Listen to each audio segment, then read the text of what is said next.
Hey you, I'm the Queen of Shade. Welcome to the interview. Don't forget to comment, like, subscribe, and hit my Cash App to support your favorite content creator. Now let's get to the interview. Mwah. I can think about a million reasons why you need to burn in hell. You're a liar and a cheater, a con artist telling tales. Been rejected, disrespected, boy, your abuse never fails. I'm so done, boy, really done, boy, now I'm staying to myself. I'm so stoic. I'm so stoic. I'm so stoic. I'm so stoic. I'm so stoic. I'm so stoic. I'm so stoic. I'm so stoic. Salutations to foes. This is your fabulous leader, the Queen of Shade, coming to you with another special presentation. Moving full speed ahead, talking to some amazing people from all over the world. It has been quite an enjoyable experience. And having said that, I have someone today that you have to meet. This man is a consummate vocal coach, trainer, and teacher who developed a world-renowned method of vocal training that is dedicated and centered around healing and strengthening the voice. Ladies and gentlemen, I'm pausing because I know this man and I've known this man for a long time. Ladies and gentlemen, I would like to formally introduce you to Mr. Eric Areceneaux. Thank you. I'm honored to be here. You're beautiful, by the way. I think this is my first time seeing you kind of in person, you know? Yeah.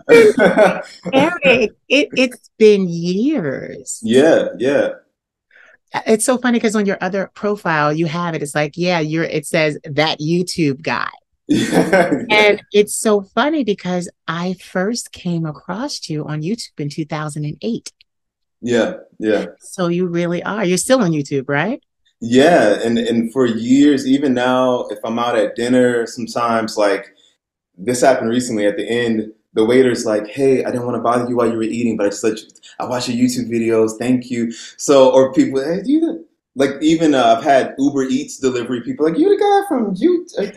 This gonna sound funny. You were on YouTube?" And so I still, yeah. So.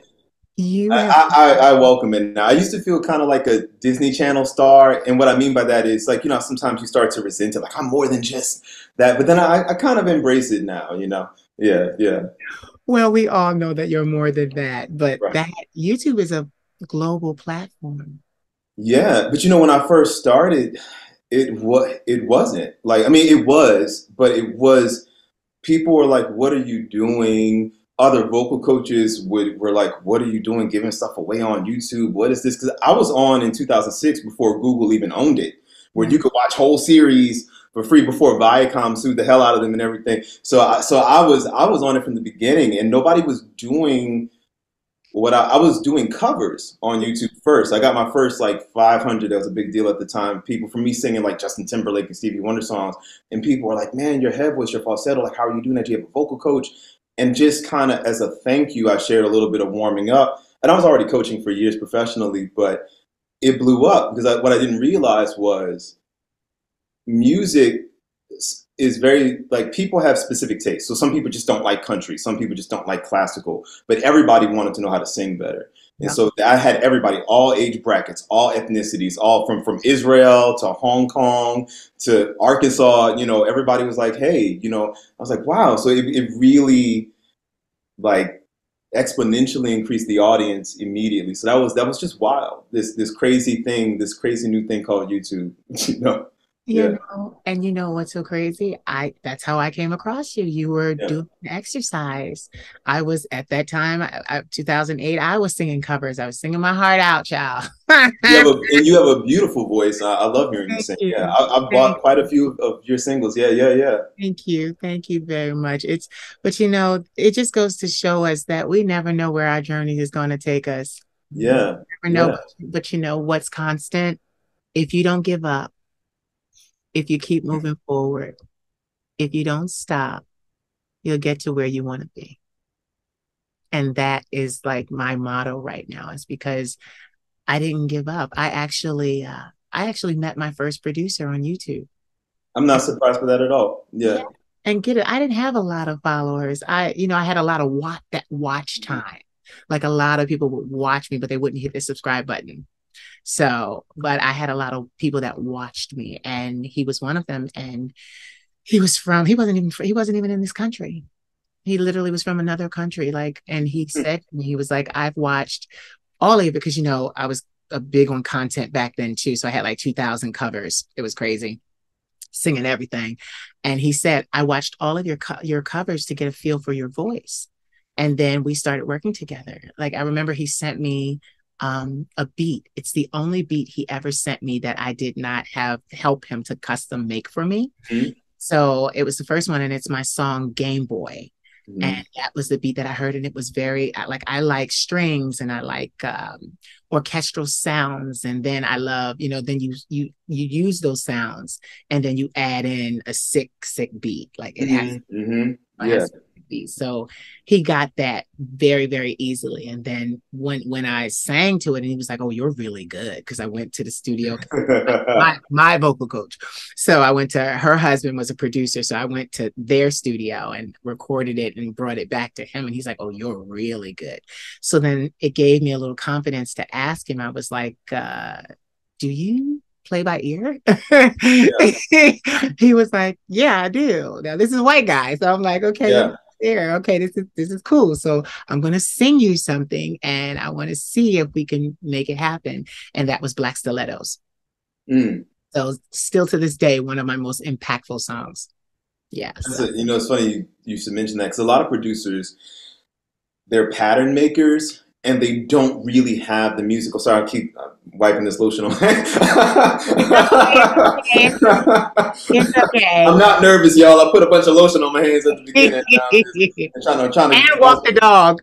My teacup was slipping out. Like, yeah, Oh, I got a little overzealous with the lotion. But yeah, a lot of producers, they don't, like I tell my clients all the time, like, get a producer who's a real musician. Don't get me wrong. Sometimes somebody who just creates a cool pattern, they could give you a bop. But having someone who can fully realize your ideas is so different because don't nobody know your voice like you know your voice, and also melodies and stuff that come from you. It's the Mariah Carey of it all. Like yeah. when you do it, like I feel like nobody could have written for her like she wrote for her. You know what I mean? Or arranged, or like Beyonce. People give Beyonce a hard time because yes, she will change a couple things and take songwriter credit. But the fact is, when you listen to the demo version or the reference vocals, she tweaks it a lot to showcase her strengths. So I feel like it's more powerful when you get someone who can vibe with you. So it's more a collaborative as opposed to them being like, here's this beat, and then you have to squeeze yourself into it. Into the parameters of Yeah, exactly, exactly. It's kind of like put on clothes that like a sample size versus something that's tailor fit for yeah. for your body. It's always gonna fit different. Yeah, totally. And you're not going to feel, and I love that analogy because people need to equate that to singing. And I love that. I'm going to jump on it with you because if the clothing doesn't fit, if it's not your clothing, you're not going to be able to move with it. You're not going to, and like you just said, you're not going to be able to showcase the best of what you have to offer. So Yeah. yeah, I've been blessed because after him, then I met my current producer, the Kara Taver, as we call her, Minnie on the boards, and literally I have done all of my music with her. Like it's just like, Mhm. yeah, we're so good. I went to Atlanta in 2018 and we recorded together because we were working over the computer for years. Mhm.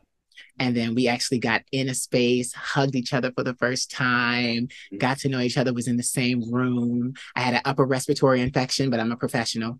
Yeah, no, that's right. Right. Yeah, So yeah. I sang that whole album with an upper respiratory infection, and you wouldn't have known it because I took breaks. I was drinking water. I was drinking ginger tea. I was doing all kinds of stuff to get those notes out. But you know what? I remember that experience, and I brought it up because knowing, like you said, knowing your voice, knowing what you can do will save you money, save you time, because that could have been a situation where I could have went in there not knowing my voice, not knowing what I could do, and wasted my studio time, or got something that I couldn't use, you Yeah. know? or been So, passed by for another artist. I preach about this very thing often. Like for years, I paid my bills through singing yeah, for commercials and through background vocals and for TV shows and stuff. yeah. And I tell people the reason why I was able to get so consistently booked is because I was so vocally consistent, and that through that work I realized how many I was constantly booked over singers who I thought had better voices than I did, who had like objectively more range or more power sometimes, but I had my voice every day. So Yes. like you said, even if I was sick, even so they were like, oh, Eric's a professional, so he can go in for this 6 hour session and Yeah. knock a bunch of stuff out, and we can send stuff to MTV and Showtime and for this documentary. And so because people don't, and I would do a lot of reference vocals. I don't think some people know that when they send a song to Usher or to Ariana Grande or to you, a lot of times a songwriter may not be a great vocalist, so they'll say like, Eric, can you sing it, and show them how it goes. And so I would do a lot of reference vocals for different producers and different production teams, and they want someone who can just like be reliable. And a lot of times there's time crunches. They don't want to hear, oh, well, I have a cold today, or the weather, it's a leap year. My grandmother just died. He So, said it's like, a leap year. I tell people, like, one of the my hot take, because you spoke on this already. One of my hot takes is everybody who wants to make it makes it. Yep. I've seen it. And Yep. because when people say, oh, I tried, but it didn't work out for me. Did it not work out, or did you stop doing the work? Like, did you quit? Because that's different than it not working. But Yep. what I found is if people are willing to hold on and keep doing the work, it eventually comes to fruition. Yeah. But the other thing is, people just don't be ready. And I see a lot of times when singers are like, hey, oh, you're a singer? Sing for me. That, oh, no, I can't. Okay, then like, so what do you want people to like see through to your spirit or something, like we're in a Disney movie? Like, how do you want people to know you could sing if you could it's just crazy to me. So, but yeah, I've toured as a classical vocalist, as a gospel vocalist, as a pop vocalist. And a lot of times the person like, I can't. I'm like, oh, nothing's right, far from home. Like, I got my voice, oh, I don't have my pulse today. I have it. Like, okay, you got the part. So if I was always ready, you need me to be Disney. Do, re, mi, fa, sol, la, ti, do. Like, what you need me to do? I got you. So even though I know my friend John maybe had a super powerful voice, they don't care if you had a super powerful voice yesterday. They need you today at 7, And a big part of what I do is help get people consistent, because I think sometimes people are shocked that I'll work with a singer of a caliber of, like, not that I've been your coach directly, but I'll work with a singer of your caliber, and, well, why are you working with Dufault? Like, but the voice is already there. It's not about always teaching people how to sing. I'm kind of like a personal trainer, just for the muscles that are not as obvious. So I'm working these muscles and the diaphragm and the deep muscles that are not the glamour muscles. But a lot of the people I work with already have Grammys, Tonys, Peabodys to their name. They just want somebody to keep them in shape so they can stay consistent when they go on that tour, when they're doing that Nickelodeon show. I work with a lot of Nickelodeon kids these days, or whatever. So, yeah, or recently, I'll share this with you. I think I have permission to talk about this. Don't get in trouble. They literally said, like, they're not giving me a non-disclosure agreement for it. I'm working with Jennifer Magbach, who's she's in Lady in the Water, I think is the name of the show. It's with Natalie Portman, Okay. and it's an Apple TV show. And when Jennifer came to me, I was taken aback because she sang beautifully. Yeah. And I was like, why? So I talked to the team, like, why are you sending her to me? She's an NYU grad. Like, she sounds great, but they didn't want her to sound great. They wanted her to sound broken down. And so they wanted her to, and I won't sing the specific part, but she was kind of giving, and it was very pretty, but they wanted, they wanted it to be broken down, and she couldn't do that without hurting herself. So sometimes I'll get called in to help somebody and it was interesting because we always talk about finding your voice. Yeah. Sometimes, though, they literally don't want your voice. They want your voice as Nina Simone, or as this drug addicted, or as this rocker chick, or, they want you to be in character. And I don't think people realize a lot of times I'm coaching people out of their normal voice because they have to be someone else. Because you're not Brian right now. No. You're Marvin Gaye. And Marvin Gaye, Brian would do all those riffs and runs. Marvin Gaye don't do that. So he's pure, you know, so we have to make those kind of adjustments in a way that's safe. So I also do kind of like, I don't even know what you would call that, but a lot of stylistic kind of vocal coaching, but still helping people find the health in that. So that's another fun part, especially lately working with so many actors, you know. You know what it is? It's character singing. Thank you. That's what I was looking for. Yes, you. Yeah. But you know, I love what we're touching on right now, and I couldn't wait to do this interview with you because I knew we were going to have artist and vocal talk. Because what people don't understand is singing is a job. I love how you have illustrated that you made your money as a singer because people, like you said, they don't consistently sing. They're not ready. And I'm listen to this. I can sing beautifully right now, but I know this about my voice. I am not in tip-top shape. Why? Because I haven't been in the gym on that elliptical for like a year. So I know now, mind you, I'm doing my own reference work for new songs because like you said, I write all my material.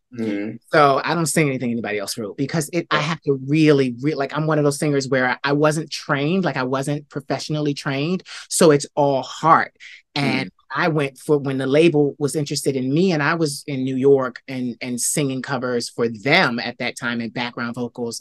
They were like, we like the raw quality of your voice. We just need you to have more confidence. So I understood exactly what you meant because even though she sang beautifully, that's not what they wanted. They wanted from me, they said, okay, you have a lot of insecurity. It's from your childhood. It's from your past. We just need you to be able to stand on stage and deliver your music. They said, we can't afford to have you not be secure. Yeah. And it's funny because when I came to the internet and I really got that confidence after that experience with my vocal coach, everybody, even when I was speaking, everybody praises me for the confidence that they hear in my voice. Confidence. So, but yeah, I haven't been on an elliptical in a year, and I won't. Like I'm doing my reference work. Like I'm writing songs. I was writing songs last night. I was writing songs earlier today. But the thing is, I can sing, but I know, okay, you're gonna have to do, and that's another thing. People think, oh, well, let me just do this today. No, before I record it, I'm literally going to be on that elliptical for a year because I wasn't on for a year. And I believe that because now, of course, I already can sing. The elliptical will be great. But like you said, it's the conditioning. And if I had, because when I went to Atlanta in 2018, because I was working out so consistently, I had an upper respiratory infection and I sang and did not damage. And that's the thing, and did not damage or hurt my voice. I sang around it. There were days where she would ask me, do you want to record today? And the thing was, the trip was supposed to be 2 weeks. I was going to sing 20 songs in 2 weeks. And it ended up and I could do it like I do it. Like when I go in the studio, it doesn't take me an hour to knock out a song. So then I'm like, that's awesome. Yeah, because well, my vocal coach used to always say, her husband used to say to me, you have a voice that sounds like it's auto-tuned because every time you crack a mic, the tonation is right. The tonation is there. So I never had to worry about that. So I turn around and I can knock songs out. So I extended the trip to a full month to give my voice time to heal. And I still sang, but like you should have seen me, Eric. I was sweating bullets on those last couple of days because I have a song called Danger. And Danger is like one of my very high energy, very high rafter songs. And I put it off and she's like, are you ready to sing Danger? And I'm like, no. Like, that's going to be the last song I sing. And literally, Eric, it was the last song I sang on the day that I was leaving before I was to go catch my train. Like, I waited that long because I wanted it. I wasn't sure. I didn't. I was like, I sang every other song and I had beautiful songs, other songs that were, fast. My music is like pop, but it's not. I had to create my own genre because it's sad things that happen to you over a danceable beat. So I call it French twist. So I sang everything else and Danger was the last song. And I waited till literally it was time for my car to come get me. And I'm low-key triggered, but in a good way. No. You had mentioned it in a very good way. I'm so glad you mentioned it. But you mentioned how some people just like, let me just do something today. I rant about this online constantly because what I hear you speaking to is the Yeah. discipline to do the conditioning. Because we Yeah. talk a lot in my method, the approach method, about coordination versus Yeah. conditioning. Yeah. The coordination is like riding a bike. Once you have it, you never lose. Like you said, you can sing. Yeah. You sing now. But the conditioning is, if I ride my bike for 6 miles a day and you don't, then if you try to keep up with me, you're going to be struggling. And it's not that you don't know how to ride. You might have beautiful form, but Right. you can't fake conditioning. You Nope. can't, if the muscles aren't prepared, they're not prepared. And I tell people, it's like being a fitness model. You don't work out the day before a shoot and be like, where are my abs at? Or like, let me eat right. I had a salad yesterday.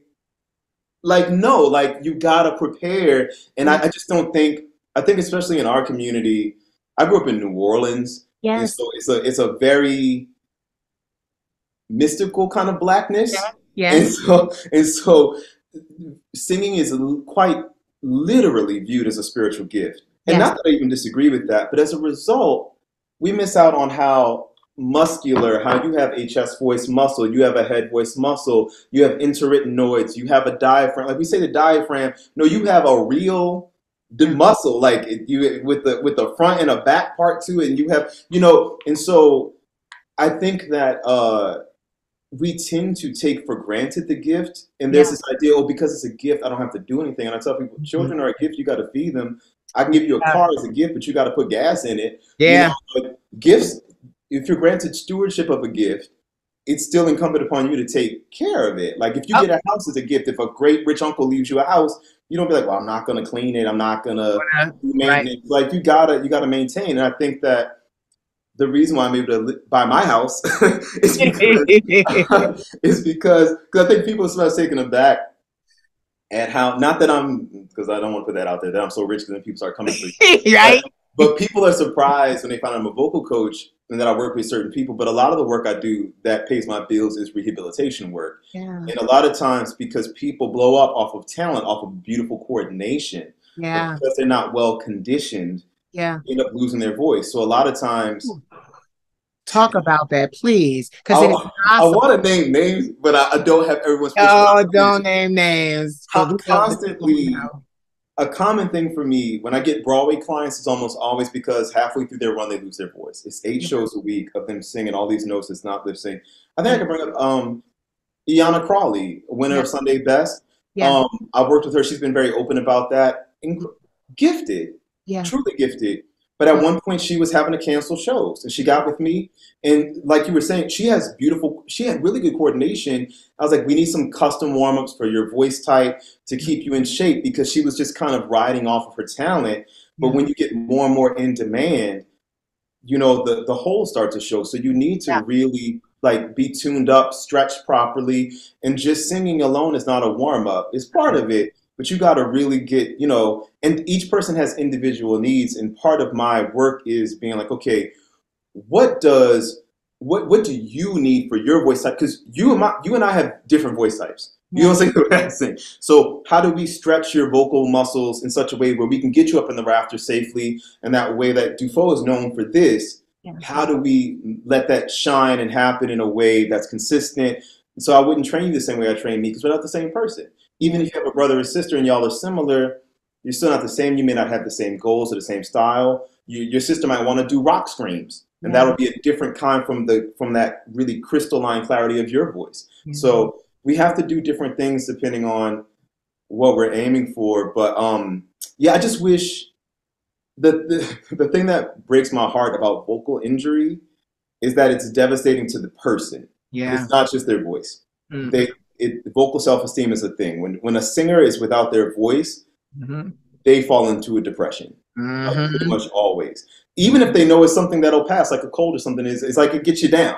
But if you have a vocal fold hemorrhage in which your vocal folds literally start bleeding, or if you have nodules or polyps, it feels like, will I ever get my voice back? Will I ever come out of this? And typically the stressful part for me is it's in the thick of when you're most in demand. Yes. And so, because people think that they're good because when you have time to rest, Yes. you will be. You can be a little irritated, and if you have time to rest, your voice will heal. But if you're doing 8 shows a week, you don't, and typically your team, who are typically not singers, they're like, okay, we hear you, but get on stage and Work your magic. Like, you know, they don't really care. And the people who come to see you on Friday night don't care that you were great last Friday. I paid my ticket. I paid my money for tonight.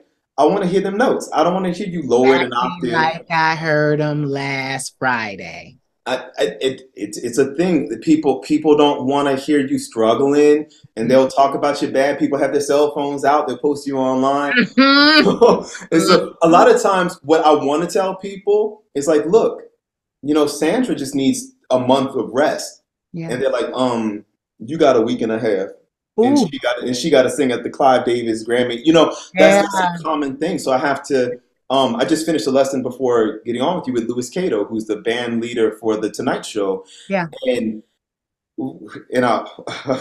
it's funny, we talk about this a lot. He once John Baptiste left, it kind of all came on him, and suddenly he had more vocal demands than ever. Wow. And so we had to kind of strengthen him up. It was kind of like teaching someone to swim as at the moment they're thrown in the water. Yep. And so we had to kind of get him on point really fast. And we're like literally doing sessions before he goes on stage. Wow. With, you know, like, so with Stephen Colbert. So it's like, it's stressful. And luckily he's a great student. He was very focused and he got it together. But I really wish singers would take the time to get in shape first. Yeah. You know, because it would spare us a lot of thing. stress, you know? Yeah. Yeah. Oh, that's the thing. Now listen, I turned my head and to even put my ear into it because that's the thing. Like people would say, oh, well, you like, because people have said to me, well, you don't need a year. And I'm like, yes, I do. Yes, I do. Get this, for almost after 2018, 2019, 2020. So all of 2019, all of 2020, I didn't have my voice. Mm. And I was like, and get it, I could speak, my tonation and my inflections were there. But when I went to sing, nothing. And now nobody, I'm getting ready to tell you, nobody knew what was wrong. And I was hiding it. And that's the worst thing I want to add to what you're saying. When a vocalist is called to do something and they agree to do it, but they know they can't do it, the level of stress that is released into the body, those enzymes that, oh my God, that'll kill you faster. So what happened was, it was kind of funny because I didn't call my vocal coach at this time either. And she was like, and when I told her what the issue was, she called it right out and was like, you should have come to me about that. We could have fixed that like that. So what happens is I recently turned 40 years old. So congratulations to me. Yeah. Happy birthday. Well, you're a Libra too. So you recently had a birthday, but you know. Yeah, right. Yeah. So, you know, so what happened was I didn't realize it. And I have a new doctor, and I had a doctor for over 17 years. She was great, but she didn't really do the maintenance on my body that she needed to, because she always looked at me and said, well, you work out, you know, you're fit, you're healthy. You don't have to worry about diabetes, though it runs in my family like crazy, you know? So that was her attitude. Oh, well, you have high cholesterol because of the mental health medication that you take. That was her excuse. And it was out of control. So I get moved to a new doctor. I was furious about that because nobody told me. It was just like, well, this is the address of the office. They called me. Well, yeah, your doctor gave us your medical files. And I'm just like, what the fuck? Like, I was like really that upset. So I go to him and he starts screening me. He gets my cholesterol under control. He gets other things under control to make sure, because he watches me, he supports me, he knows me. He's like, listen, you have to be able to do this for a long, long time. You're only 40.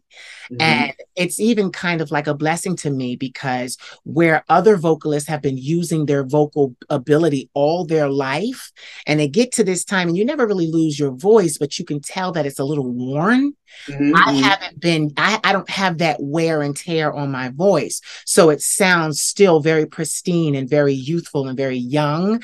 But get this, he did a test, because I told him, I finally said, I'm hoarse. I can't sing anything. And I was working and I thought, well, maybe I'm just speaking too much. So I tried to stop and still nothing. He does tests and find out I had acid reflux. Acid reflux. A common thing. Yes. So it was very common. When I started to tell my vocal coach during our interview, she said, that's acid reflux. She said, you could have came to me. We could have but I wrestled with it all of 2019 and all of 2020 and wouldn't tell anybody that I couldn't sing. And that was killing me.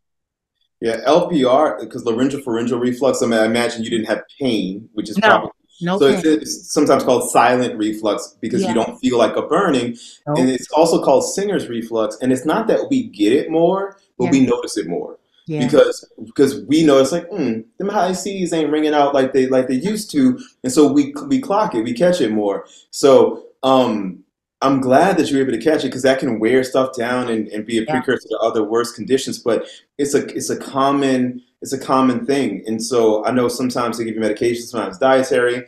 It was One medication for aspect, me. Medication and diet. Yeah.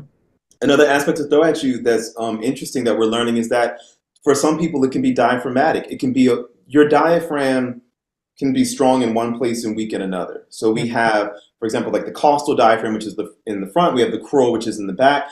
And so sometimes the back part of the diaphragm can be weaker. And so it's supposed to have a certain tightness around the tube that comes up. And if it doesn't, then extra acid will come up. So sometimes doing more breathing exercises can really be helpful as well. So that's the thing, because I think sometimes that confuses people because they're like, but I have this incredibly strong voice. And it's like, well, the part of your diaphragm that's helping your voice be strong is a little separate from the part of the other part of your diaphragm. So, because the body is incredibly complex and nuanced. So you can be strong in one place and not optimally strong in another. And that throws people off because we say diaphragm like it's just one simple thing. Yeah. And it's not quite so simple. But yeah, that's so common. Yeah. Yeah.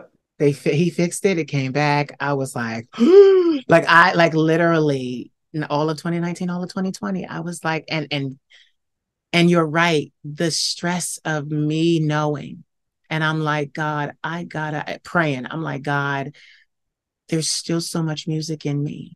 You've given me so much music. There's things that I do. Like I wrote a song yesterday and the song is naturally high. And Yeah. it Yeah. just naturally is. And I mean, it is. And one thing I like about my music is it is a vocal acrobatics. I don't stay here. I'm there and there and there and there and there and there. Yeah. And here and back there and back there, like it's Yeah. acrobatic. It's funny. A lot of singers I know, they'll constantly tell me like, Eric, why did I write this song like this? Why did I write this song? Right. We will do that to ourselves a lot. Right.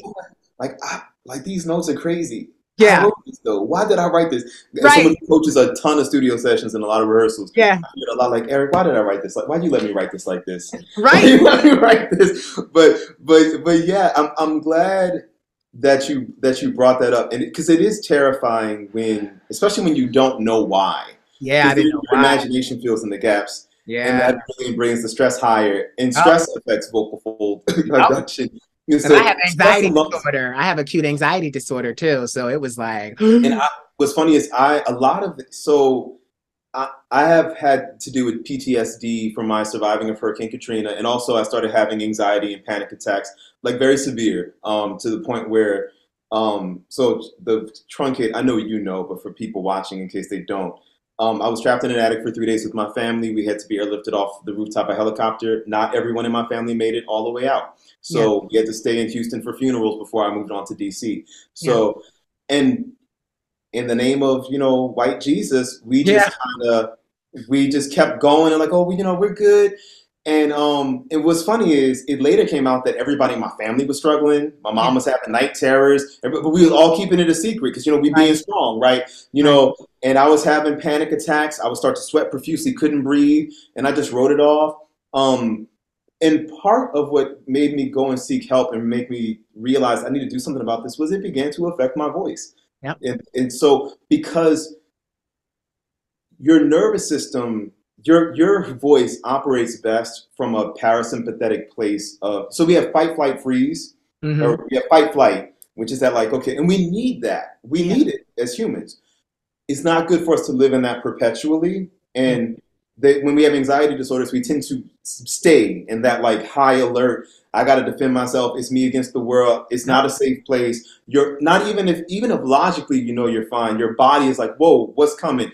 And everything we need to sing operates best from the rest, digest, restore place of it's safe. I can let the armor down. I can open up. Let me share this with you as opposed to it's me against you, And you can even hear it if a common example of the nervous person asking their boss for a raise. Like, Bill, I was I was thinking that I've been at this company for a while, and it's like if you've ever been really upset and feel like I don't have control of my voice, Yeah. because everything is connected directly into your vocal cords, directly into your diaphragm.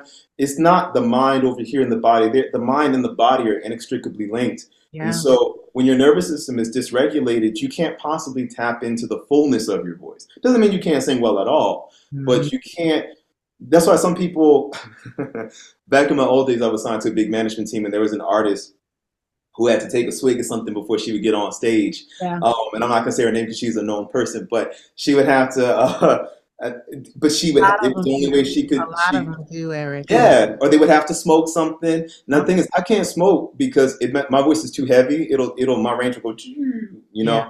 know. But I know people who feel like they got to get through it like that, and that's not a good long term solution. And typically, it compounds because people need more and more of it over Mhm. time. You know. Totally. So yeah, but this is an element that has really informed the technique that I teach because it's very nervous system balancing as well as freeing to the voice because you can't find vocal freedom with heightened anxiety perpetually and I think singers need to talk about it more. People need to Mhm. talk about it more. But yeah. Yeah. No, you're absolutely right because it's so and this is, and I have to say this, it's so crazy that we're talking about this because even with, I have PTSD from my childhood. So let's go for the full diagnosis: bipolar type 1, PTSD from my childhood, and acute anxiety disorder. So there's a lot going on. I've had 16 Hmm. years of therapy and I also take medication. There have Hmm. been some dietary changes. I can't have certain things and that's fine. Hmm. But I always was able to deliver my voice or the vocals because for me, the singing was the safe place I went to. Yeah. Yeah. Being able to sing, I'd literally teleport myself out of whatever I was in.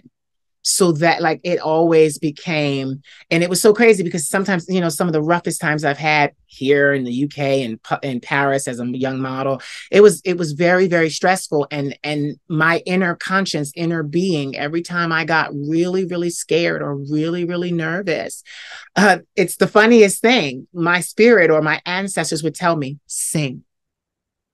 And when I sang, I didn't sing to myself, I sang out. And the crazy thing was, I was trying to get away from people, but I realized my voice drew them to me. Hmm. So that I always had to deal with that because I was singing to soothe myself because I was nervous and anxious and around people. And then I open my mouth and then there's a crowd and I'm like, this is horrible. Like I just, even to this day, a lot of people are like, Queen, why don't you perform?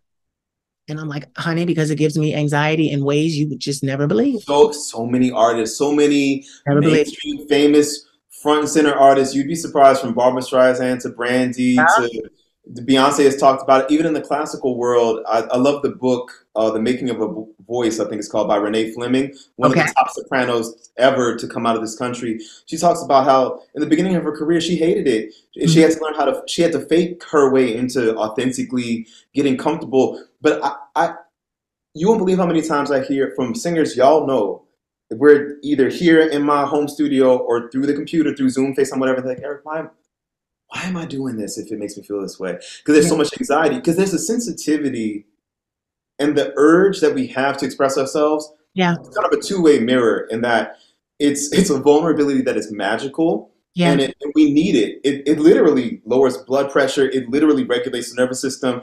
It's healing. It literally has objectively proven healing qualities. But it also is like that light attracts the moth to your flame, and it's Yeah. like, oh wait, like, so it's this weird, the sensitivity that people find so attractive, and I don't just mean like sexually, romantically, as a human, on a human level. We also are like, wait, I don't want all this attention on me. So it's funny that so many artists have that. So just, I know you know this, but for other people watching, you're not alone in that. There's nothing wrong with you. There's so many people. One of my favorite singers, Eva Cassidy, who became famous kind of posthumously. She died of cancer in her 30s, unfortunately. She used to keep her head, incredible voice, incredible. She would do whole shows at Blues Alley with her head down the whole time. Yeah. Over the rainbow way up high. And just, I wouldn't be like, it's over. And she's just blaring out, but just playing the guitar and looking scared. And okay, these incredible tones are, but she just, yeah, it's funny, but yeah, it's a thing. But what I advise artists to do is to seek refuge in the character, or to your point, I think part of what scares singers these days, especially with social media, because this is subtext of competition, because everything is quantified readily to our face. I can see like, oh, you got millions of followers and I don't. Like, what do I need to do what she's doing? Do I need to do what she's doing? I need to do. And so we do that, and it takes us out of our power and out of our magic. Mm-hmm. So, oh, when Melissa did that, okay, so is that how I'm supposed to sing? Or like, if we can operate from, so when we think like that, we're putting ourselves in the anxiety riddled place of like fight flight, because it's like, okay, I have to earn your love, you're judging me, which the body views as a threat, as a physical threat. Like, okay, I'm presenting myself for judgment, I hope you like this. But if I'm operating from a place of, I want to share this with you, that's a very different energy. And that's, and not only is it freeing for you, but the audience who's kind of in this symbiotic kind of moment with you, they can go, oh, if he can relax, I can relax. They're taking their cue from you a lot of times. Like, you're a sorcerer, really. And that when you're singing, it sometimes we're afraid. We actually am, but we'll talk about that later. I actually am, but yeah. You talking to the right one. Don't even give me because I'm like, But sometimes we don't want to own that. But I think great singers are mediums, and people are looking to us to channel the emotions that they feel like they don't have the capacity to. They want to feel. They don't want you to, and they're on your side. They don't necessarily want you to give them perfect. I hear perfect vocals all the time, and a lot of times I help. What I'm very proud of is my students pay their bills with their voice. My students is the lead in the Nickelodeon show. My students is the band leader. My students is the lead in the Broadway show.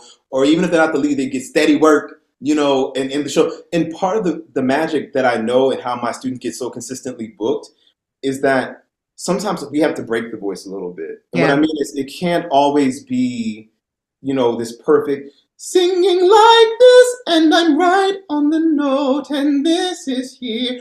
Sometimes you gotta, and it's not that we need to be like to hurt ourselves, but I'll tell a student like, hey, where are you in this? Share your spirit. And as I talk a lot about cowardice and bravery, like, you have to be willing to give a little piece of yourself and to share it. You don't have to give everything away, but to share some of your spirit.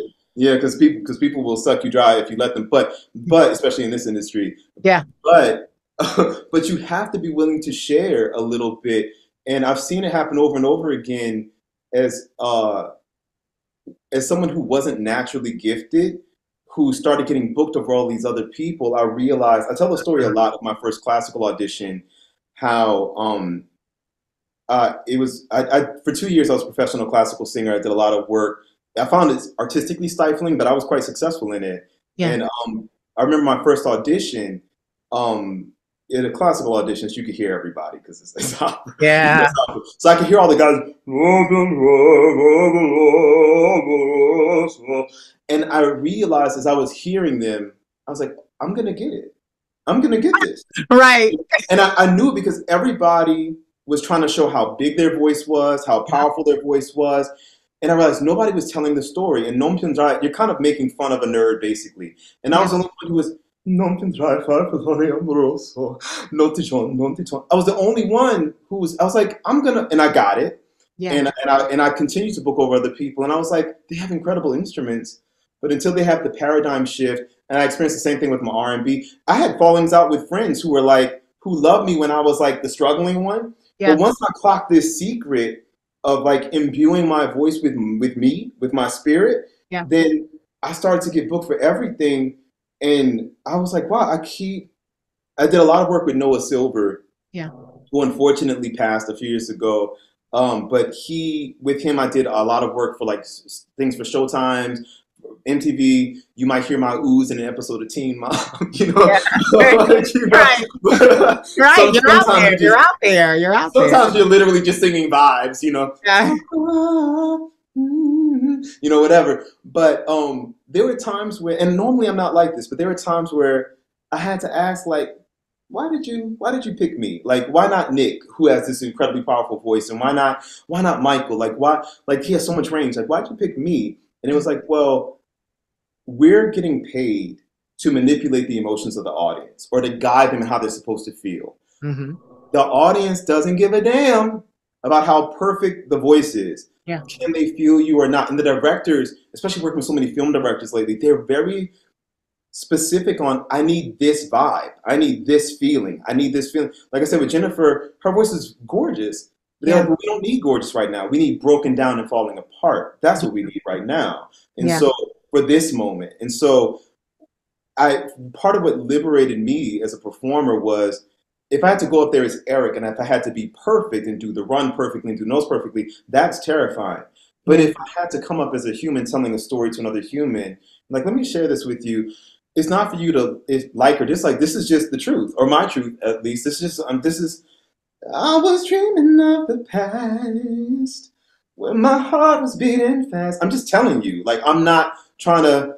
I was dreaming of the. I'm not trying to give you perfect breath. Right.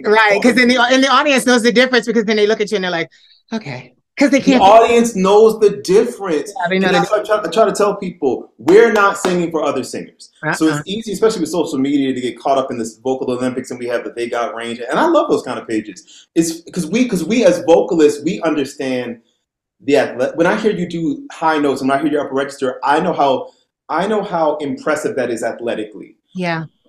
Regular people don't care about that part of it. They don't. Ooh, they just care, can I feel it or not? And I think sometimes vocalists, we get so caught up. Like, I'll have students who are like, well, give me that kind of range. I'm like, that's not what it's about. Like, yeah, we want you healthy and strong and flexible, but it's not about being the next Ariana Grande. You can do that all day, and nobody will care because we already have Ariana. She's doing her. Where are you? You know, we don't need to. Right. Like, I'll say this too, I'm rambling, but there's one thing that sticks with me a lot. I was watching this interview of In the Basement, like Tigger in the Basement on BET back in the day, and Lauryn Hill was still with the Fugees, and it's when she first started revealing she could sing. And this is a popular clip that goes around like every year. People, they're like, sing, Albert. And she's like, strumming my pain with his fingers, and she's just singing. And I thought, what an incredible gift, but also how horrible would it have been if she was like, oh, there's this girl, Mariah Carey, who's really hot right now. Let me sing like her. What if she would have been like, oh, you know, Monica's blowing up. Let me sing like her. Brandy's like, what if she had this rich, chocolatey voice?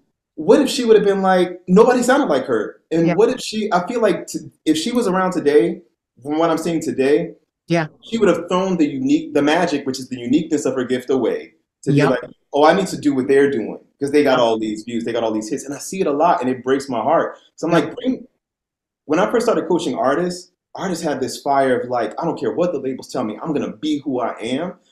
And there were people who still wanted to just be famous in like a pop star way, no question. But most of the artists I worked with, they were like, I don't care what Warner Brothers says. I don't care what Sony says.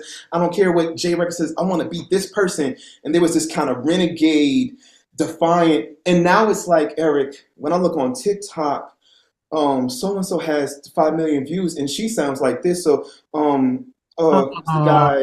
this guy, he sings really well. Avery Wilson. Like, yes, I love it. Avery does all these runs. Should I be doing that? Like, is that what you want to do? Avery's great. He's doing Avery though. Like, I was just gonna say, but we have Avery. We don't want another Avery. People are so afraid to be. And I think part of your magic is you are so you. I'm hell bent on being myself. It's so powerful though, and people covet it, and they also resent it at the Yeah. same time because it's a Woo, human you better speak. You better speak. You you better know? speak. Because Woo! you being you, it makes people aware of how much they're not being them. Yep. And some people take that as a cue to be That's inspired right. and then other people take it as like, I don't like it. I need to douse that light because Yeah. it burns. I don't want to be You with the know what's so discomfort. crazy? You know where I got that from? 10 years old in the Zionette choir at Church of God in Christ back home. I'm from Philadelphia. You This was were Kojic? Yes, I was Kojic all the way up until I was 19 years old. So, Kojic singers, we can sing. And I grew up under that.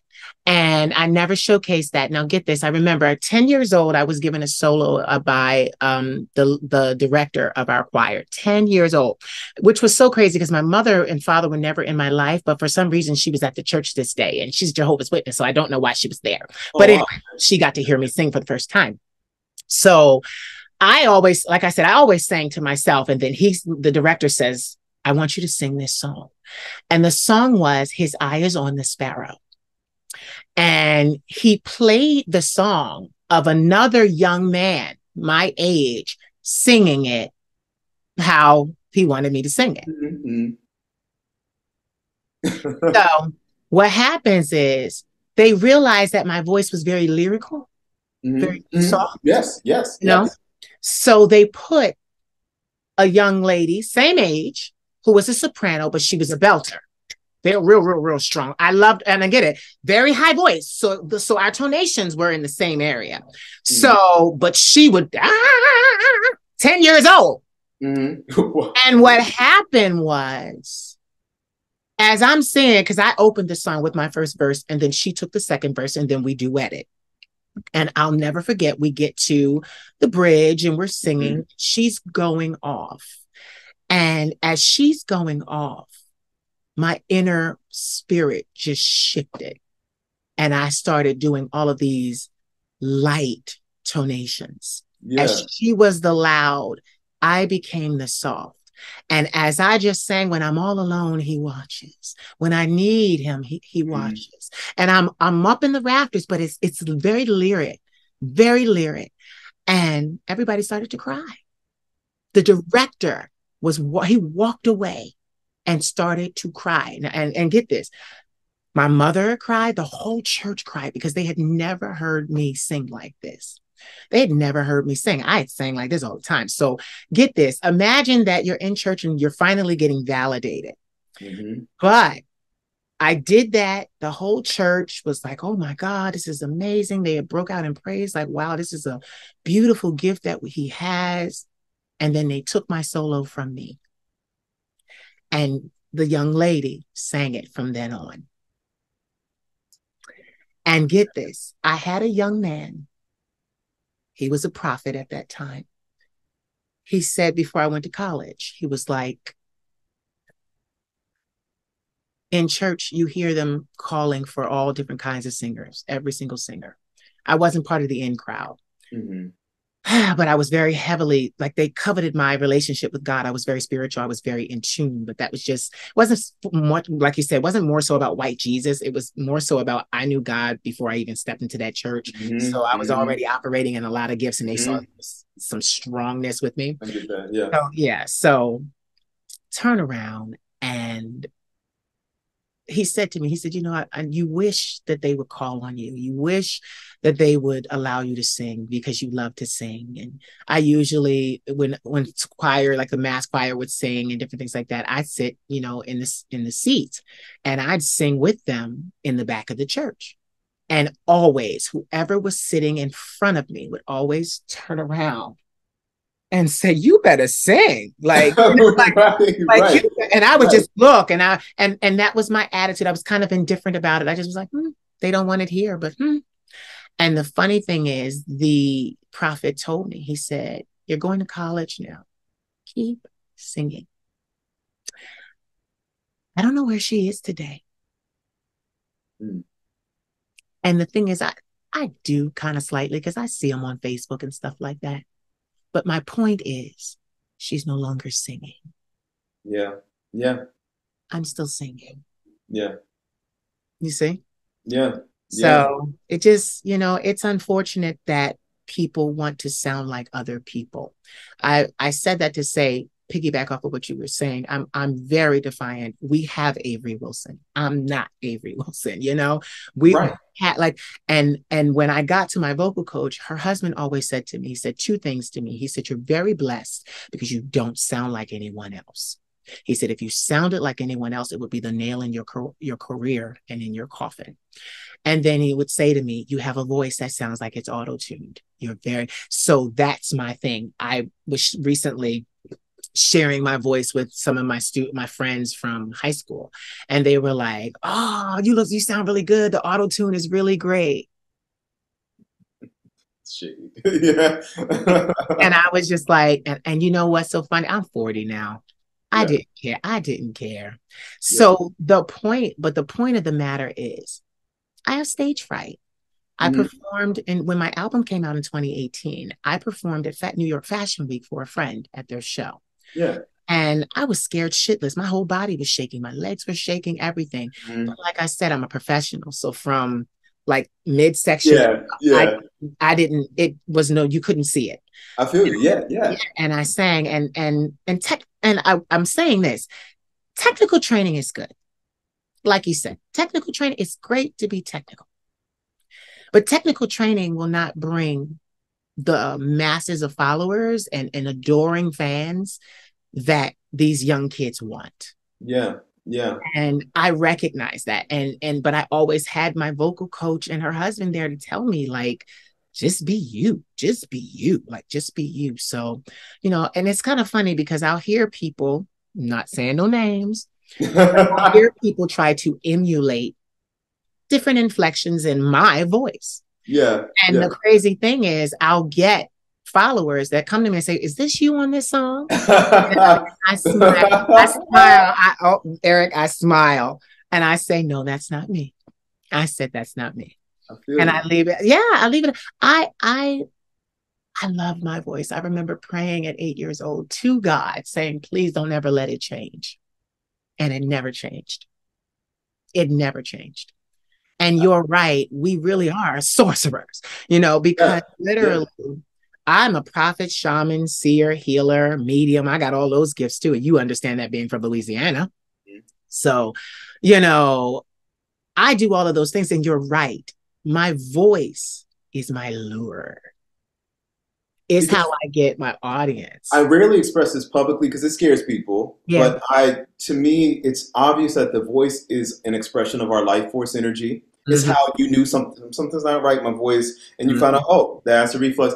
It's it's an expression of our life force energy. There's a reason why I have clients who are like CEOs of companies and who are Yep. famous doctors, and they want to sing just for like to come to someone like me. That's an expensive hobby, but Yep. but there's something deep in us. It's more than just vibrating membranous tissue Yeah. in your larynx. There's something deeper, and we all can sense it. It's how we can move people. It's why governments around the world notoriously they follow powerful musicians Yeah. because they know that they can incite people to riot. They can change the course of history. So like, oh, Every, we got to be careful because like if he's saying something and she's saying something, they can really turn the tide here. We got to maybe even take them out at certain times. So it's very powerful, and my wish for people and what I try to encourage in my teaching is to get people to tap into it. And I feel like part of my success is that as a coach is that while I understand the importance of health, I found my way to vocal training because I injured my voice at 14. I had nodules at 14. I had hemorrhage at 19. I was like, okay, you can't touch nobody if you keep hurting yourself, you know? uh, So I had to learn the technical stuff for the sake of protection and how to properly condition and use my instrument in a way that was safe. yeah. Because I was just like not well connected to my body, obviously. Um, but at the end of the day, you've got to be able to automate those processes such Mhm. that you can still have your technique, but you can let go enough to to tell the story, Mhm. and that's going to be so important. And people, you'd be surprised at who you're influencing. Um, I feel like the internet cured my Americanitis. Mhm. You mentioned about people coming at you from other parts of the world.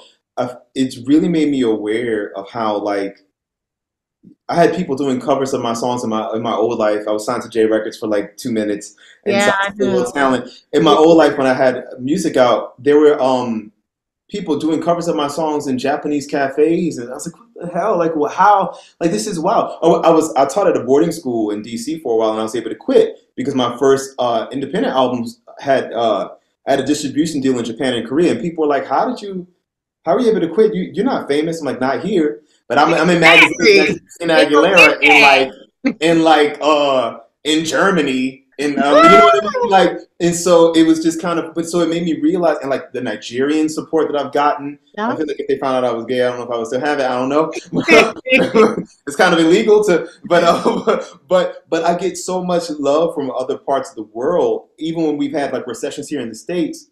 My finances have been fine because people in India, Yep. people, wherever, like, I still, the fact that I'm even though we're in the same country, because I know you travel a lot, but I wouldn't have this relationship with you if it wasn't for the internet. So it's been amazing how it's been able to reach out. So I feel like no, part of why I say all that long ramble is, even though it may not seem like it in the immediate, depending on how, if you're like from a small town or whatever, I promise you, if you're authentic and you develop that, Yeah. you will find your tribe. Somebody wants it. Yeah. I promise you. There are people, I have clients all the time who will hit me up and I'll see the blue check mark next to their name. So I'm like, I know you're somebody in this industry. Right. You got followers. And I have students who are famous and I never heard of them before. Yeah. And I love that. Because I had a student. Oh, that's good. I worked with this artist, Techno. He's a hip hop artist, an African artist. And I do this thing when I meet somebody for the first time. I say, "You professional or you aspiring professional?" And when I asked him if he was a professional, he kind of laughed. He's super famous. Yeah. From the Black Panther, I think he was on the Black Panther soundtrack, if I'm not mistaken. All these famous people, like, he's super famous. I had just never heard of him because the world is huge. And I don't know everybody. I have students. I had a student who was a young Asian woman. She was like, "Well, I was kind of popular in my country. Come to find out, she was so humble. I'm like, I just want to just grow my voice." She was doing stadium. She was like the Britney Spears of Vietnam, or like, I was like, and just so these days, it's just so. I feel like even though it's scary, because you also are so available to naysayers and trolls and stuff, and emotions don't magically turn off, but you can also reach your people. Like, if you just keep going and keep developing, keep bringing the quality, you will find the people who are looking for exactly what you're selling. They want exactly that. Yeah, the internet saved my career. Yeah, I get it. Yeah. My career. And you're right. Like, I'm in the process of moving my entire outfit overseas, France and different places, because it's just going to Paris at 22 and seeing Europe and different things and being invited to carnivals in Venice and, come to Budapest and come to Prague and Oslo, Norway. And, I got bit by the bug. I was like, fuck America. Like, I was just like, fuck America. Like, and then when I had to come back because of my illness, right? I feel this so deeply. Right? So, and then when I had to come back because of my illness and I had to get things together, I was so angry and I felt so defeated. But I literally built an empire just for me to run on out of here. I have so much more to offer now. And that's the point. I have so much more to offer. And like, I have one song called Stoic. And Stoic did so well in the UK. They wrote an expose on me. I didn't have to pay them, like it was, how people pay, because you pay for press in America. In other places too, it's political as well. But I didn't, that was my first unsolicited write-up. And I mean, they did such a beautiful article on me, and even included my grandmother and talked about the internet celebrity, this, that, and the other, and I was like, and it was the first time, and I got a whole shitload of like UK followers because of it. And that's when I realized, I was like, Nana, we got to get out of here. That's why I literally, I don't do anything in America. I'm not, my idea and my intention is to run out of here. I'm just biding my time. So COVID is not so prevalent. I just got my booster shot. Like, she's preparing to make an exit.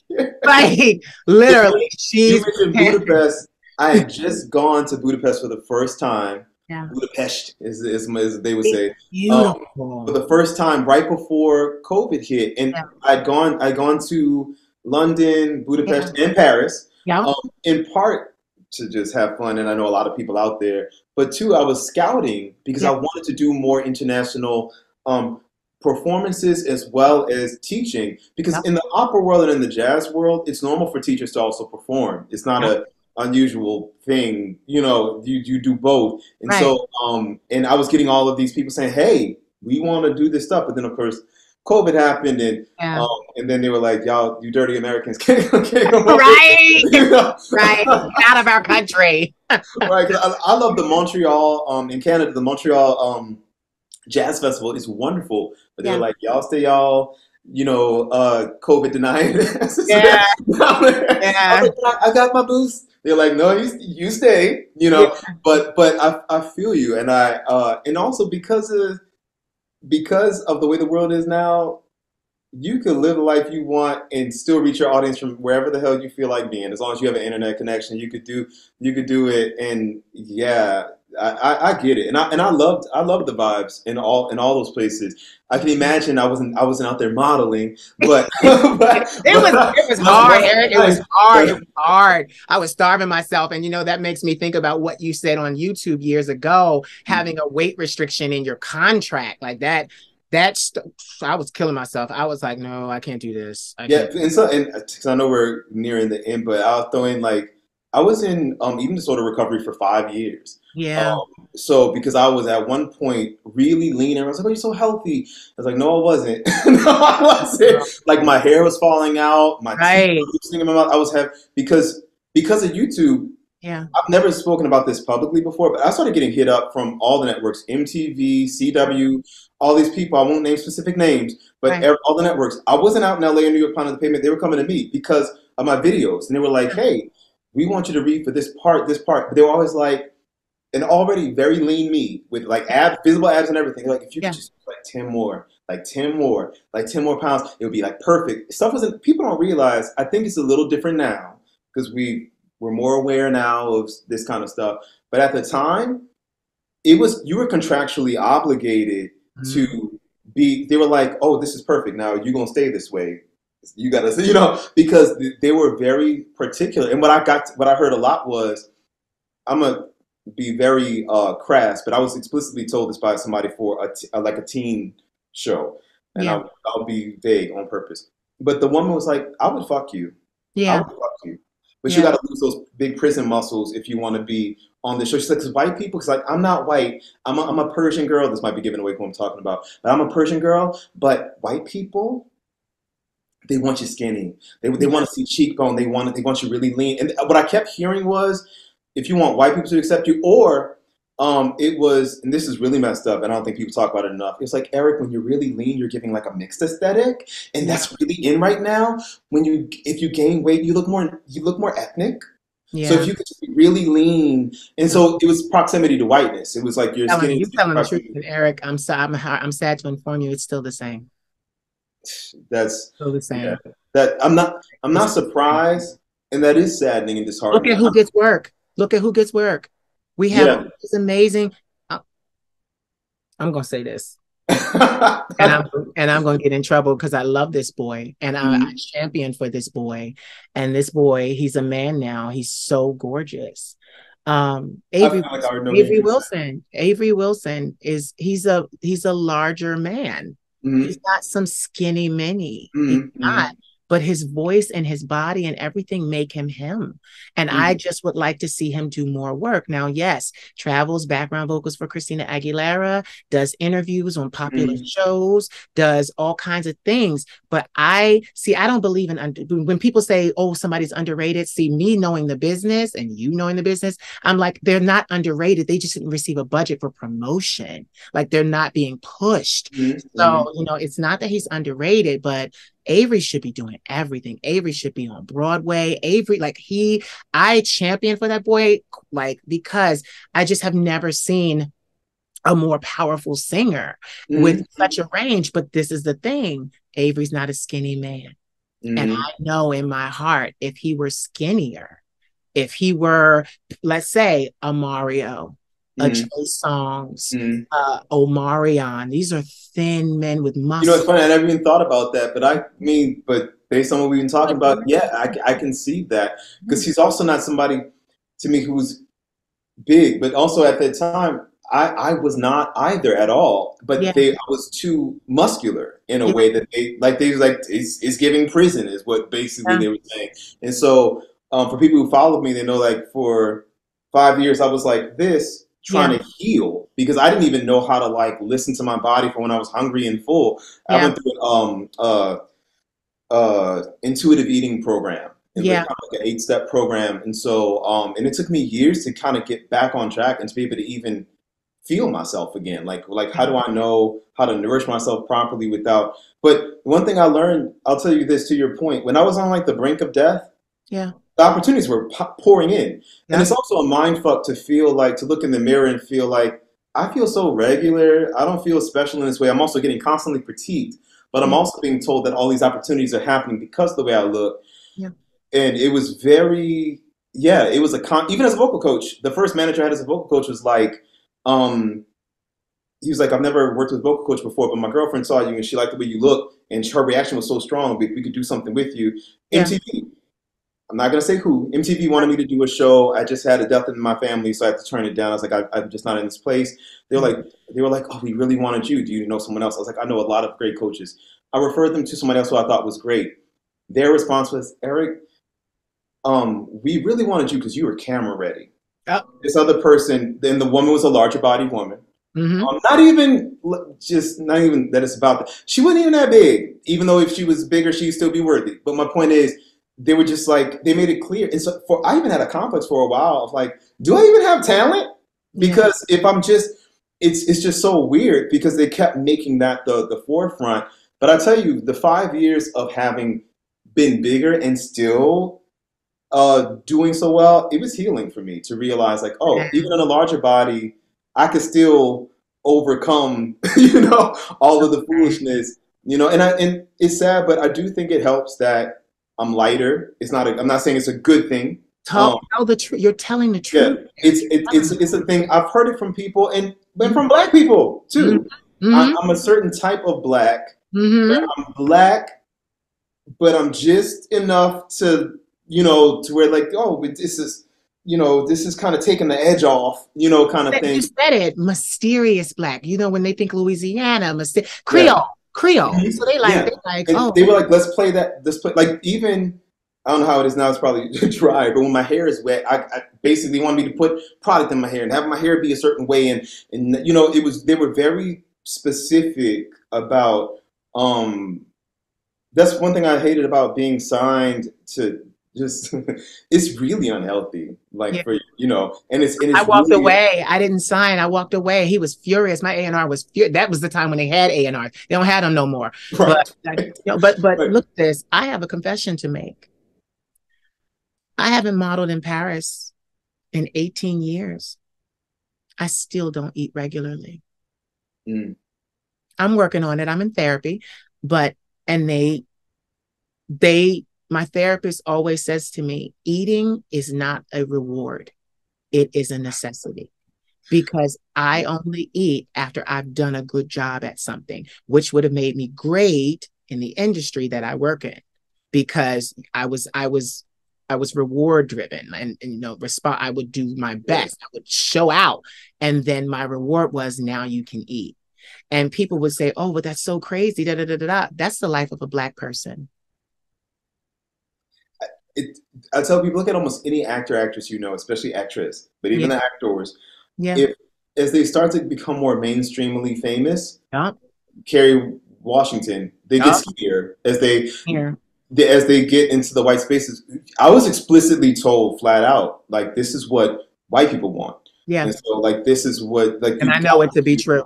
yeah, and so it was crystal clear to me, and I think also you can't help but notice the way, for one, it makes things easier in terms of like career wise. It even in the midst of an eating disorder, it's easier in terms of getting opportunities. But also, you notice the way other people treat you differently. Yeah. And I don't think people realize how much internalized stuff they've got. And I think part of what kept me so mired in it for 10 years straight, like I've passed out on airplanes. Like I had all kind of stuff. So I've spoken openly about this. I did a modeling thing with the Everyman Project a few years ago, and I talked very openly about this stuff. But we didn't get these ideas out the blue. You know, right. it's told to you constantly, and you are rewarded for kind of messing your body up. And you mentioned like eating is not a reward. I had to learn that exercise wasn't punishment. I only knew the gym through punitively, like this is punishment for eating.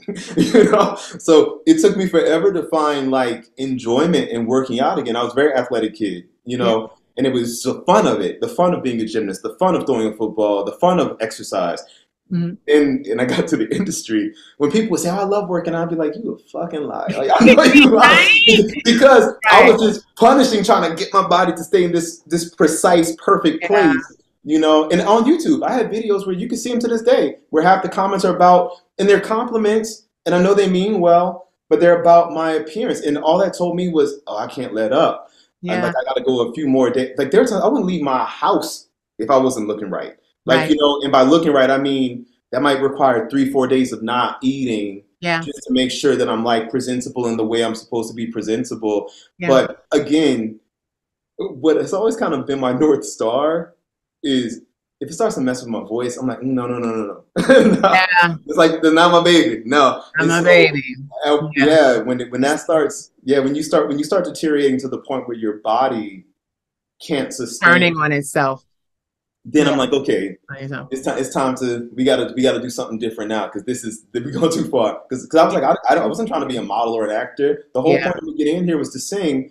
And if I'm destroying the very thing that I start, so that's what kind of got me back on track. And now, thanks to therapy and stuff, there is just generally self-love. You know? So like there is therapy. I just never got it back. Like, and it's not even, it's so funny because it's not even like, oh, I need to be skinny for this, or, oh, I need to be skinny for that. I don't even think like that, but it's just, I did it for so long. Yeah, I feel you. Habitual. Cause even now I would prefer to drink a smoothie or with protein in it than actually sit down and eat. I right now, my grandmother gets on me, I eat one meal a day. And usually it's something that I want to eat, like French fries. And then I'm drinking green shakes and things, you know, but I'll fix it. But anyway. For one, I'll say this. I appreciate this openness because when I first realized I had an issue as a Black man, as a Black person, I thought it was just a teenage white girl thing, and there was embarrassment and shame, and it took a lot, and that's a whole nother story for another time, for me to get the help. Have I heard people speaking about it more openly? That would have been very healing and motivating for me sooner. And so I'm glad that this is even being spoken about, because when I started sharing with people I know, people in the industry, famous people are like, Eric, me too. Who's the therapist you went to? Because like serious, like who's the therapist? There's so many men and guys. I was like, what? Like you? But you're like the leading man in all the. You're the guy. You're the hot straight Black guy that all. You know what it is? But you know what it is, Eric? Because they don't like their Black men to look threatening. They don't want to. We have get it. We have one man, literally, that it has been sanctioned to be prison muscles, and that's Terry Crews. And that's all. That's like part of a character. That's all it is. Like he's booked for, and he's a consummate actor, but he gets booked for the popping. You're right. It's even like you said about the mysterious Black thing. It's diluted Blackness, and because she didn't say, Eric, you were muscular. She said prison muscles. Yeah. She said what she meant. Yeah. And she meant that connotation. You're right. It's this whole like, you know, it's too threatening. I even used to speak differently in my videos. I'm a naturally bass baritone. And I used to pitch my voice higher because I felt like I didn't want to be seen as threatening or menacing. And eventually I was like, I can't. It's exhausting for me. That's not where my voice naturally lies. Yeah. Like y'all gonna have to get this good done threatening voice, you know. Y'all gonna have to hear Daddy speak now or whatever. All right. I can't do it. I cannot do it. Yeah, I can't. I couldn't do it. Not yet. Thank you so much for taking this opportunity to. Thank you. This is one of the best interviews, one of the best conversations. Because you know what it is, Eric? It's not an interview. It's my way. That's another thing that the That's the interview thing. allows I me have to to correct be. it. It's not even an interview. It's just Yeah, this it's a was a great conversation. conversation. Yeah, It's I a love this was a conversation. great conversation. I wish they were all like this. Yeah. This Yeah. was really enjoyable. Yeah. Listen, my pleasure. Now get this. You've already inspired and empowered us, but now give me 3 words that inspire you and empower you. 3 words. Love, Okay. breathe, Yeah. and courage. Yeah. I like those words. Tell us why. Why'd you choose those? Love, I feel like it really is so powerful, and people confuse ownership with love, and they think they love, but they just feel ownership to people or allegiance to people. And if they really loved, including people who couldn't do nothing for them, this world would be drastically different. Mm-hmm. Breathe, I feel like breath is life. Tuning into your breath is to be present. It is the source of our power as vocalists. It's a gift. You know, I know what it is through anxieties to have my breath taken from me. Yep. I'm grateful for every breath that I take. And courage, because it's essential, and I feel like the world is sorely lacking for it now, which is why I prize it so much in people. It's like this beautiful line, like, yes, we need more. Like, I'm thirsty for more of it from everybody. So yeah, I think it takes courage to really make the most out of the love and the breath. Yeah. Yeah, absolutely. Okay, here comes the lightning round. Tell everybody where they can find you on social media, website, everywhere. Tell them everything. Yes. Go. So my website for me as a vocal coach is aapproach.com. That's AAPPROACH.com. Also, if you're on YouTube, if you look up vocal exercises, I'm going to pop up. Yep. You know, not to be whatever, but I'm going to pop up. But Eric Areceneaux is my name. I know that's a little tricky. The French en français is a little tricky for people. It kind of means like a water rainbow, like Areceneaux, like an arc of like a water bow kind of thing. But Eric Areceneaux. But if you just type in vocal exercises, vocal warm-ups, I'm going to pop up. And on Instagram, I'm Eric Areceneaux. On TikTok, I'm Eric Areceneaux. I know they'll see my name on the thing. So if you search me, I'm gonna put everything down in the description too. I'm the only Creole black guy that's gonna pop up. Right. Thank you so much you for taking this opportunity. I always I couldn't wait. And it's so funny because, you know, I think about the years that have gone by and I'm like, I just thank the divine that I'm in a position now to be able to talk to the people I've always wanted to talk to. Like, that's what I'm doing. It just so happens to be, you know, treated, but at the same time, it's nice to really talk to people that have inspired me. Eric, you inspired me back in 2008, and you've done nothing but inspire me all of this time. When I see you, when what you're doing, it's so inspiring. And I was familiar with your story about how you had to take and starve yourself to keep what was going. I was familiar with it, and it hurt me so bad because I felt like you were one of the most beautiful men I had seen ever, and I felt like, why would they do that to you? So like, it kind of put a fire in me to want to talk to especially a lot of Black and Latin melanated men to restore their value, to let them know that they are important, to let them know that they are seen, to let them know that they are powerful. And like you said, if you're a daddy, they're going to have to hear this threatening daddy voice. Like, it's just, that's what it was. But I thank you so much for this. So don't go away. Ladies and gentlemen, you have heard the vocal stylings of Mr. Eric Areceneaux, world-renowned vocal coach, teacher, trainer, artist, and fun guy, period. Say goodbye to them, but don't hang up. Bye, guys. So did you enjoy? I hope you did. Please like, comment, subscribe, share, and don't forget to Cash App me at the Queen of Shade. I am your favorite content creator, right? Right. You want to see more of this content, right? Right. Cash App me. I love you. Mwah. I've got my black stilettos on. Don't you make me take them off. I'm assuming first position. Gonna show you I'm a boss. I've been given 60 seconds just to put my thing down. I'll have you wanting my stilettos by the time I turn around. Turn that TV down.